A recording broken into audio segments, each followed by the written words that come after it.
Okay, what we're going to do in this video is very similar to what we did in the last video.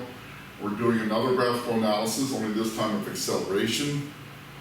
The x-axis will stay the same as it was for the other, that'll be time. But the y-axis now, in order to do this kind of analysis, we have to compare velocity. So we're going to take velocity as the y-axis and time as the x-axis.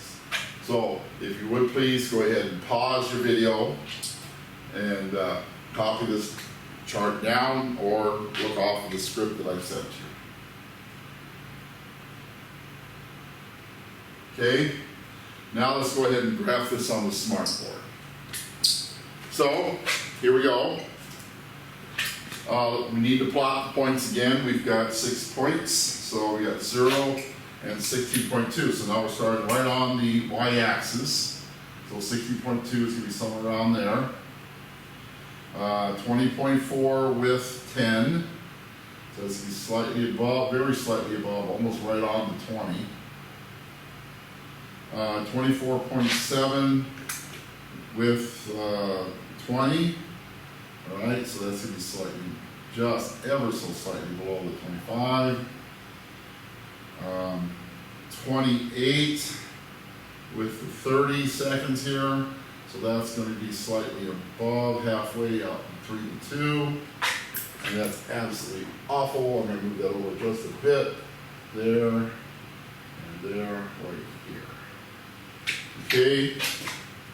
40 and 33.5. So 33.5 is about 2/3 of the way up from 30 to 35. So I'm going to put that right around there. And then 50 and 37.5. Which is going to be halfway between 35 and 40. So go up here, go about halfway right there. I'd say it's right about there. So we got a lot more variation in this one than we did in the last one.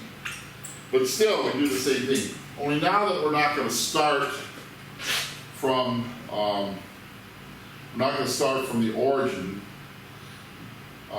because it looks like it was probably traveling at the same velocity, and at this point it started to go up.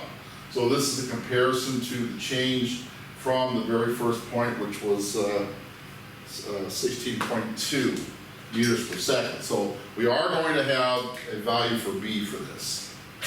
Okay, so we're going to try to draw a line through as many, or through the one point which you have equal quantities above and below the line that we create. So let's start with this and see what it looks like.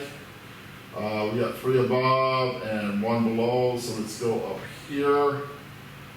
And that looks pretty good right there. I'm going to maybe right there. So it goes to that 4th point or 5th point, 1, 2, 3, 4, 5th point. So I'm going to stop it right there. So we got 2 above the line, 2 below the line, and 1 basically on the line. So now I am going to use this point here for our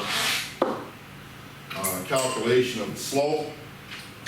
According to the data table, this point right here, x-axis is 0 seconds. The y-axis is 16.2 meters per second. So that's that point right there. And this point right here is 40 seconds and 33.5 meters per second. And I want to mention this before I go on any farther. This is just my interpretation and my eyeballing, which, as I told you last time, not too good at. So you may get a different answer. Everybody may get different answers from everybody else in these things. This is all interpretation. This is why computers are really nice, because they come up with nice handy ones. Like, I got to use a straight line maker, because if you relied on my ability to make straight lines, it looked like a Picasso painting or a Dali painting. All right, so we're going to find the slope. So this is going to be, parenthesis there. This is going to be y2 minus y1, so I'm going to make these the 2's and these the 1's. So 33.5 meters per second.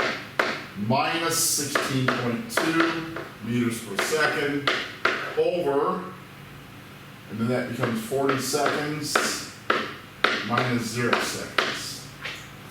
Get out my handy dandy calculator. And so that's going to be parentheses 33.85 divided by 16.2.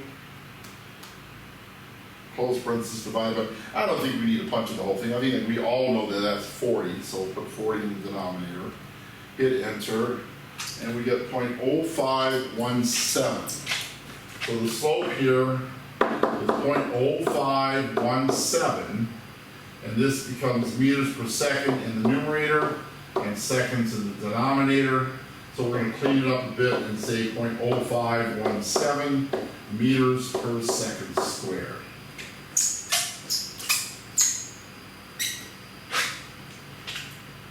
Okay?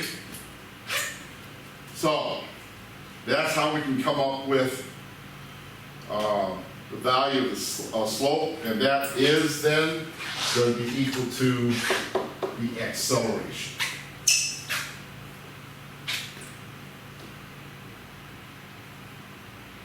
Okay? We draw the straight line, blah, blah, blah, find the slope of this, and the result is indeed meters per second squared, so that tells us that we are dealing with the acceleration. If the slope were to go down, then that would be a decelerating object. Okay? So go ahead and since we've done a pretty similar problem like this before, I don't think we really need to do a practice problem together, but if we do, we'll go to class and do it, but next time we see each other. But do page 62, problem number 34 for your assignment.